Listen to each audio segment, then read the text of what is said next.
কাল West Indies versus team ইন্ডিয়ার মহিলা দলের মধ্যকার লাস্ট ওডিআই ম্যাচ ছিল এবং লাস্ট ওডিআই ম্যাচে টিম ইন্ডিয়ার যে পারফরম্যান্স ছিল মানে পুরো একটা আলাদা লেভেলের পারফরম্যান্স ছিল, যেখান থেকে দীপ্তি শর্মার 6 উইকেট 30 রান দিয়ে এবং তার সাথে সাথে রেণুকা সিং ঠাকুরের 4 উইকেট।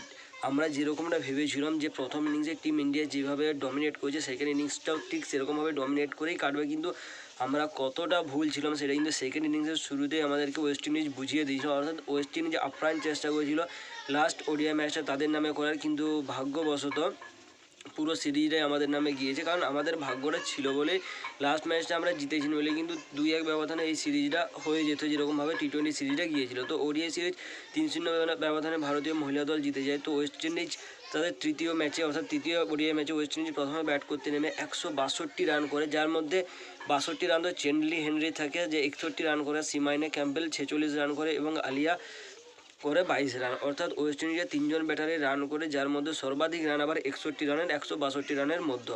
বাকিবার টিম ইন্ডিয়ার তরফ থেকে আউট ক্লাস খেলেছে রেণুকা সিং ঠাকুর 4 উইকেট, দীপ্তি শর্মা 6 উইকেট এবং দীপ্তি শর্মা কালকে শুধু 6 উইকেট নিয়ে থেমে থাকেনি, সে ব্যাট হাতে আবার নট আউট 39 রান করে, তার সাথে সাথে হরমনপ্রীত কৌর 32 এবং জেমিমা রড্রিক্স 29 রান করে। তো টিম ইন্ডিয়ার টার্গেট ছিল 163 রানের, যেটা তারা 167 রান করে 5 উইকেট হারিয়ে 28.5 ওভারে কিন্তু ম্যাচ জিতে যায় টিম ইন্ডিয়া কালকে। টিম ইন্ডিয়ার তরফ থেকে তো সর্বশ্রেষ্ঠ পারফরমেন্স ছিল আমাদের রেণুকা সিং ঠাকুর, যে প্লেয়ার অফ দ্য সিরিজ হয় এবং প্লেয়ার অফ দ্য ম্যাচ হয় দীপ্তি শর্মা। ওয়েস্ট ইন্ডিজের তরফ থেকে ডিএন্ড্রা ডট-ইন 1 উইকেট, আলিয়া 1 উইকেট এবং কারিশমা রামহারেক 1 উইকেট নেয়।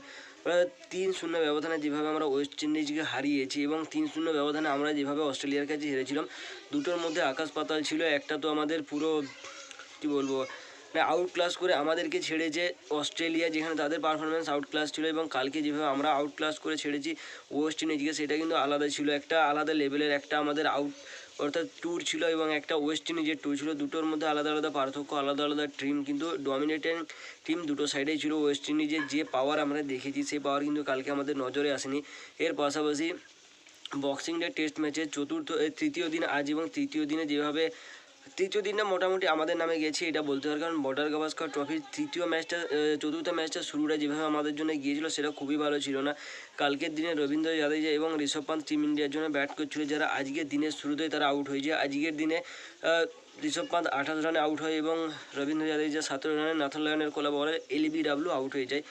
এর পরবর্তীতে একটা চিন্তা আমাদের মাথায় চলে আসে যে বাকি রানটা করবে কে। তখনও মোটামুটি 300 রানের লিডে আছে অস্ট্রেলিয়া। তো অস্ট্রেলিয়াকে 300 রানের লিড কমানো মানে একটা আকাশ পাতাল পার্থক্য, যেখানে পাতালে আমরা আকাশে অস্ট্রেলিয়া, তাদের উপর যে ডমিনেটিং সাইড হয়ে গিয়েছে তারা, অর্থাৎ পুরো রেড হট ফেভারিট যাকে বলে অস্ট্রেলিয়ায় গিয়ে, অস্ট্রেলিয়া সেই রেড হট ফেভারিট ছিল অস্ট্রেলিয়া। তার উপর চেরিতে ছিল বোল্যান্ডের করা বল আমাদের ব্যাটারদের কিছু আসছিল না, তার সাথে সাথে প্যাট কামিন্স মাঝে মধ্যে এসে উইকেট নিচ্ছিল এবং নাথান লায়ন দিনের শুরুতেই কিন্তু রবীন্দ্র জাদেজাকে পুরো পার্সেল করে পাঠিয়ে দেয়।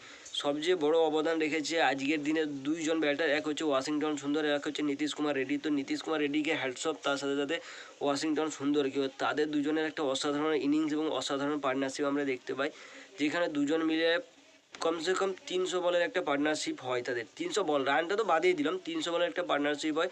তারপর 50 রানের মাথায় গিয়ে ওয়াশিংটন সুন্দর ক্যাচ আউট হয়ে ফিরে আসেন, নাথান লায়নের বলেই ক্যাচ আউট হয়ে ফিরে আসে সম্ভবত।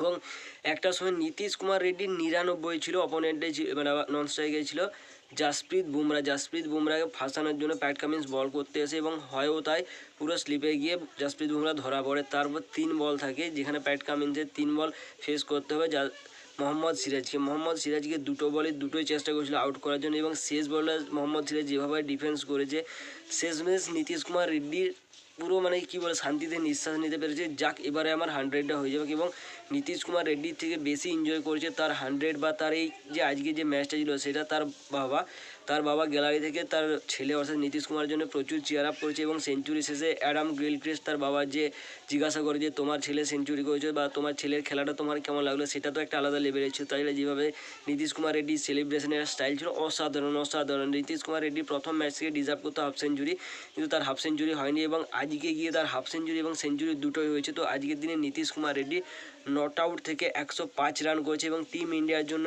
এই ম্যাচে সর্বাধিক রান করে। তো টিম ইন্ডিয়া বর্তমানে 358 রান করেছে, 9 উইকেট হারিয়ে এখনও 116 রান পেছনে আছে। অস্ট্রেলিয়ার তরফ থেকে আজকের দিনের যদি বলি বা টোটাল যদি বলি, প্যাট কামিন্স 3 উইকেট, বোলেন্ড 3 উইকেট এবং ন্যাথন লায়ন 2 উইকেট নেয় এবং একটা তো রান আউটের শিকার ছিল, যেখানে আমাদের 9 উইকেট তো ওইখানেই চলে গিয়েছে।